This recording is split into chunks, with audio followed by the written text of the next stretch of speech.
नहीं। देखते हैं आज से शुरू होने वाले भारतीय किसान संघ उत्तर प्रदेश प्रतिनिधि सभा में क्या हो रहा है। नमस्कार सर जी, क्या शुभ नाम हुआ आपका? जी, मेरा नाम रंजीत कुमार सिंह रघुवंशी, वाराणसी उत्तर प्रदेश का किसान हूँ। मैं अपने सूक्ष्म विज्ञान के द्वारा प्राकृतिक खेती करता हूँ और ये नए नए बीजों का शोध खोज करता हूँ। अच्छा। और ये सब बीज जितने हैं सब हमारे बनाए हुए बीज हैं, देसी बीज हैं, जिसका बीज बार बार घर का काम करेगा। ये सब टोटल सब जितने हैं देसी बीज हैं। देशी बीज है ना? और ये हम छोटे छोटे पैकेट ले आए हैं। हाँ। ये किसानों को हम निःशुल्क में बीज दान महादान करेंगे, जिससे किसान इसको ले जाए अपने खेत में लगाकर परीक्षण करे, बीज का उत्पादन करे। अगर उनको अच्छा लगता है तो बीज से बीज बनावे, घर घर देसी बीजों का भंडार। क्या बात है। बीज दान महादान अभियान। एक बात आप हमें बताइए कि आप ये कितने दिनों से कर रहे हैं? ये हमारा तीसरा पीढ़ी है। हमारे बाबा जी ने किया, हमारे पिताजी कर रहे हैं। हमारे पिताजी हैं जिन्होंने पति पुरस्कार मिला है। ये प्रतिभा पाटिल से, कलाम साहब से, योगी। तो हमारे पिताजी ने सन 2002 से बीज दान महादान का एक अभियान चलाया, जो ताकि जो है देसी बीजों को बचाया जा सके। तो थोड़ा थोड़ा इस तरीके का ये अरहर का बीज है। हम इतना बीज दे रहे हैं किसानों को निःशुल्क में। फिर इसके बाद इसको बनाएं और अपना लोगों को परीक्षा करें बीज का। पूरी तरह जैविक है ना ये? हाँ, अच्छा, इसके बारे में बताइए, इस लौकी के बारे में। यह लौकी नरेंद्र शिवानी है। हाँ। इसका मैं जो है सन 2005 से खेती करता हूँ। अच्छा। हाँ, और इसको जो है हम हर साल लगाता हूँ और लगाकर बीज बनाता हूँ। बीज बनाने के बाद ये बीज है हम किसानों को 10-10 बीज 5-5 बीज निःशुल्क में वितरण करते रहते हैं, ताकि ये बीज जो है हर किसान भाइयों के घर घर ये पहुँचे। अच्छा, एक बार एक लौकी अगर होती है जी है तो बड़ी जी, तो मुझे ये बताइए, पूरे कम से कम 10-15 आदमी का? हाँ, ये जो ऐसे लौकी है। हाँ। कि ये ऐसे पेड़ में लटका रहेगा। हाँ। अगर 2 आदमी को खाना है। हाँ। तो यहाँ से पेड़ में लटके हुए फल को काट ले, इसको ले जाकर सब्जी बनाओ, ये फल बढ़ता रहेगा। अच्छा। और फिर उसके बाद नीचे का 2 इंची का जो थोड़ा सा काट के हटा दें। हाँ। फिर उसके बाद ये फिर काटे फिर खाएं। अच्छा, ऐसा होता है क्या? हाँ, ऐसा होता है। हम इसी तरीके पत्ते में है। वाह, ये तो आपने बहुत नई चीज़ और ये बताई। देसी बीज है। हाँ। तो इसका बीज जो है हम ये ले आए हुए हैं, किसान भाइयों को 5वां बीज जो है निःशुल्क में वितरण करेंगे। बिल्कुल। और आपका है कहाँ निवास? हम रहने वाले कलिया जखनी वाराणसी के रहने वाले हैं। हाँ, आपसे अगर कोई संपर्क करना चाहे तो कहाँ करेगा? हाँ, तो हमारा मोबाइल नंबर नोट कर ले। वो तो ठीक है। रंजीत कुमार सिंह रघुवंशी, ग्राम कलिया, पोस्ट जखनी, जिला वाराणसी। आपका कोई दुकान होगा ना? नहीं, हमारा दुकान नहीं है। हम दुकान किसान हैं। हम प्राकृतिक खेती करते हैं, नए नए बीजों का शोध खोज करते हैं। अच्छा, क्या बात है। आपका नंबर मैं इस पे वीडियो में डाल दूं? हाँ, या डाल सकते हैं, आप बिल्कुल डाल सकते हैं। जो भी किसान भाई चाहें बीज प्राप्त करने के लिए तो हमारे नंबर पे संपर्क करें। मैं उनको परीक्षण बीज उत्पादन के लिए निःशुल्क में बीज दान महादान करूँगा। अच्छा, चलिए ठीक है। आपका नंबर इसमें डिस्क्रिप्शन में मैं डाल दूंगा, ठीक है ना? गुड मॉर्निंग सर, ये ड्रोन है क्या? ये आप ही के साथ आया है? मेरे साथ ही आया। क्या बात है। नमस्कार। हमारे पास एक छोटा भी ड्रोन है। हमने जो अभी तो पहले आपने देखा होगा कि शादी विवाहों में लोग फोटो खींचने के लिए आजकल ड्रोन का इस्तेमाल करते हैं। हाँ। सफ़ेद कलर का उड़ता है, तो उसका छोटा वर्जन है और उतना ही इफिशिएंट है, उतनी इफिशिएंटली काम करता है। जैसा जैसे आप हथेली पे लेकर काम कर सकते हैं। अच्छा। अभी हमारी टीम के सदस्य भी हम फोटो खींच रहे थे, हथेली पे लेकर काम करते हैं। हाँ। ये चलिए बातचीत की शुरुआत में आपको सबसे पहले हम अपने संस्थान के बारे में बता दें। देखिए, हम लोग अंतर्राष्ट्रीय धान अनुसंधान के दक्षिणी एशियाई क्षेत्रीय केंद्र वाराणसी का प्रतिनिधित्व यहाँ पे कर रहे हैं। हमारा संस्थान का उद्घाटन माननीय प्रधानमंत्री जी ने दिसंबर 2018 में किया। अच्छा। ठीक है, तो पिछले विगत 5 वर्षों से हम यहाँ पर हैं, हमारी उपस्थिति यहाँ पर है। और धान के जितने आयाम हैं, हाँ। बीज बोने से लेकर हार्वेस्टिंग करके सुरक्षित रखने तक, इन सारे आयामों को हम पर काम करते हैं। इसके साथ साथ चूँकि आपको यहाँ पर बनारस है, जहाँ पर धान जनरली एक सीज़न में होता है, तो धान के अलावा अगले सीज़न में क्या फसल लगाएं किसान, क्रॉपिंग सिस्टम में कैसे हम उनमें अधिक से अधिक मुनाफा पाएँ और कैसे मिट्टी की गुणवत्ता को मेंटेन रखते हुए इस दिशा में भी काम कर रहे हैं। तो एक तरीके से अगर आप धान के बारे में बात करते हैं, कहीं भी किसी के बारे में सुनेंगे कि धान की है एक लगभग किसी न किसी रूप से, प्रत्यक्ष रूप से या प्रत्यक्ष रूप से वो इंसान हमारा जुड़ा तो हुआ है। उसमें योगदान ज़रूर है। अंतर्राष्ट्रीय खान अनुसंधान केंद्र का आपको योगदान ज़रूर मिलेगा। सर मुझे ये बताइए कि जैविक, जैसे ये आपकी बीज है ना,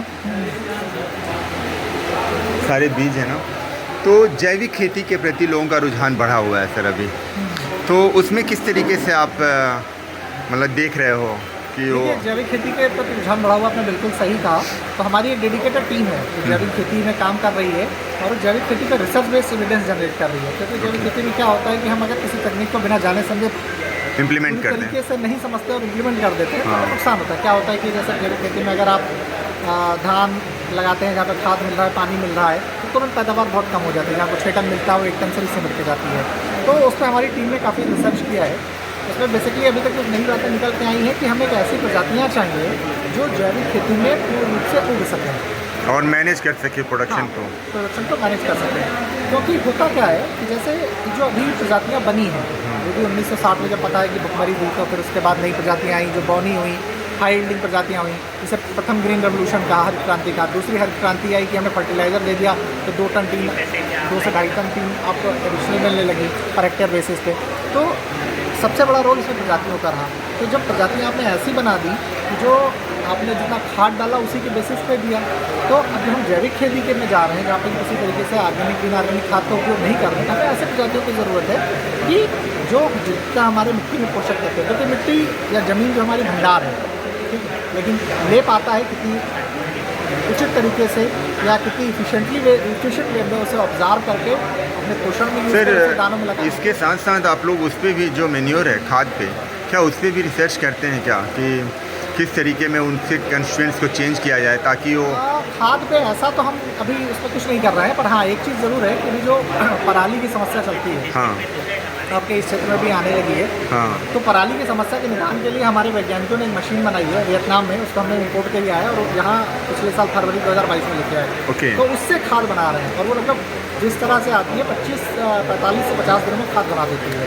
अच्छा, तो ये काफ़ी कंपोजिशन efficient- की जो बात कर रहे हैं उस पर तो हम नहीं कर रहे हैं, पर लेकिन पराली का समुचित प्रबंधन के लिए हम सब खाद बना देते हैं। नहीं, मैं- क्योंकि धान की पुआल जो होती है वो इतनी जल्दी गलती नहीं है, उसमें राइट समय राइट लगता है। मैं खाद का क्यों कह रहा हूँ सर कि जैसे एक तरफ हमारा देश जो है जैविक चीज़ों की नीड अब समझने लगा है, ठीक है, जो हम लोग पहले जैविक खेती पे ही आधारित थे, तो उनके लिए सबसे इम्पॉर्टेंट चीज़ होगा कि यूरिया को रिप्लेस करने वाला एक ऐसा खाद, ठीक है, जो हमारी देसी चीज़ों से बना हुआ हो, ठीक है, वो कहीं ना कहीं प्रोडक्शंस को हो सकता है कि मीट या बैलेंस करने में सफल हो। सही बात मैं कहूँ कि तो आपका प्रश्न तो बहुत उचित है, पर अभी जल्दी से हमने खाद में मतलब हमने अपने संस्थान में मैंने कहा कि इस तरह के खाद में नहीं कुछ किया है। लेकिन हाँ, जो खाद का दूसरा आयाम है जिसमें हमने खुद खाद बनाई है उसका हमने कंपोजिशन चेक किया है। क्योंकि जो धान का पुआल होता है पोटेशियम का रिसर्च सोर्स होता है, सिलिका का रिसर्च सोर्स होता है, तो उसको एक बार स्टैंडर्डाइज कर रहे हैं, देखते हैं और इस सीज़न में हम उसको इस्तेमाल भी करेंगे। तो इसमें क्योंकि क्या- आपसे सर बहुत आशाएं हैं, क्योंकि अब लोकल लेवल पे, ठीक है, संस्थाओं को ही एक नया कदम उठाकर हैबिट के रूप में डलवानी पड़ेगी किसानों को भी, क्योंकि अब सारे के सारे गांव के किसान जो शहर को देखने लगे हैं मीडिया के थ्रू, वो सीधे सीधे कई चीज़ों को उस तरीके से इम्प्लीमेंट करने में अब सफल नहीं है जैसे पहले के लोग थे। ठीक है सर, सही कह रहे हैं। चलिए, थैंक यू, नमस्ते सर। ये एग्रीकल्चर ड्रोन है। हाँ, एग्रीकल्चर ड्रोन। हाँ, आजकल इसमें क्या चल रहा है कि डायरेक्ट सीडिंग की बात चल रही है। इससे पहले छिड़कवा विधि चलती थी, अभी मैन पावर कम हो रहा है, तो उसके जो उसके सोल्यूशन के लिए फिर ये एग्री ड्रोन निकाला गया। Agri drone. हाँ, तो अच्छा। इसका काम क्या है, ये सीडिंग भी करेगा। टैंक इसका दूसरा सीडिंग वाला है और ये स्प्रे करने के लिए है। ओके। क्योंकि टैंक इसमें अटैचमेंट ये है। ये अच्छा, 60 ये- लीटर का टैंक है। 60 लीटर का? 16 लीटर। 16। अच्छा। और ये हमारा 1 एकड़ के लिए सफिशिएंट है, 10 मिनट में पूरा कवर कर लेता है। 10 मिनट में 1 छिड़काव एकड़ कर देता है। ये लिक्विड फार्म के लिए, अगर कोई केमिकल को स्प्रे करना हुआ Right. इसमें फिल किए, फिल अच्छा, करने उसको हम अपना मैपिंग करके उड़ा देंगे। Right. अपना वो पूरा 1 एकड़ 10 मिनट में 10 मिनट में 1 एकड़ को कवर करके कवर करके चला आ जाएगा। जाएगा। इसमें 2 बैटरी लगती है, ओके। वो 10 मिनट में ख़त्म भी हो जाती है। और दूसरा सेट आपका चार्ज हो रहा होता है, हाँ, सॉरी, दूसरा सेट आपका चार्ज हो रहा होता है। हाँ, जब चार्ज हो गया उसको आप रिप्लेस करके आप ऑनलाइन है उसको आप ऑटो कर सकते हैं। अच्छा। और सीडिंग में क्या है कि ये कब से सर लॉन्च हुआ है, ये कब से इम्प्लीमेंटेड? अभी तो ये हम कह सकते हैं कि ये अंडर ट्रायल ही चल रहा है। Under trial. अभी हम इसको स्टैंडर्डाइज कर रहे हैं। ओके। स्टरलाइज करने के ये बाद डेवलप किसने, आप ही लोगों ने किया है सर? नहीं नहीं, ये हमने परचेज किया हुआ है। राइट, कहाँ से? अभी तो ये दिल्ली से आया हमारा है। ओके। और मतलब इसके पहले मतलब बाहर से आता था तो असेंबल यहाँ होता था। Right. अभी ये मैन्युफैक्चर इंडिया में। इंडिया में तो मैन्युफैक्चरिंग हो रही है। ये दिल्ली का तो ये मटेरियल। मतलब फुल्ली मेड इन इंडिया वाला आपने fully, ये किया है। जो हमारे पास दूसरा था जो असेंबल होता था, तो वो हम उसको थोड़ा सा ये एडवांस वर्जन है। Right. इसमें कैमरा भी अटैच होता है। हम कभी कैमरा लेके आए नहीं, था बहुत कॉस्टली होता है। उससे अगर हम इसको ऑपरेट कर रहे हैं तो फील्ड में कहाँ पे क्या प्रॉब्लम्स है Right. वो भी उसमें वो दिख दिख जाएगा। जाएगा। हमको वहाँ जाने की जरूरत नहीं है। अब दिख जाएगा, हम पर्टिकुलर उसी प्लेस पे जाएंगे जहाँ पे वो प्रॉब्लम है। ये तो खैर बहुत अच्छा है। और ठीक है। सीट का जो सीटिंग का है, हाँ। सीटिंग में भी हम उसको एडजस्ट कर सकते हैं। हाँ हाँ, इसी को ना हाँ, इसी को अगर आप कहें तो मैं उसको दिखा दूँ। दिखाइए सर, कहाँ है? सीट बॉक्स है। अच्छा, ये सीट बॉक्स हाँ, जैसे उसका आप वाइट देख रहे हैं वो लिक्विड के लिए। लिक्विड था। हाँ ये सीट के लिए। हाँ, हाँ। उसको निकाल करके इसको अटैच कर देंगे। सीट इसमें फिल कर देंगे यहाँ से। और ये सर्किल घूमेगी भी। अच्छा, इस सर्किल में सर छेद है क्या? ये ऊपर से छेद है। अच्छा, राइट। अगर इसको आप आपको दिखाना चाहें तो दिखा सकते हैं आप। जरा सा इसको पुश कर दीजिए, हैं? पॉज कर दीजिए। हाँ, ये टैंक है सर, राइट। और ये जब सर्किल होता है यहाँ से तो ये घूमता रहता है।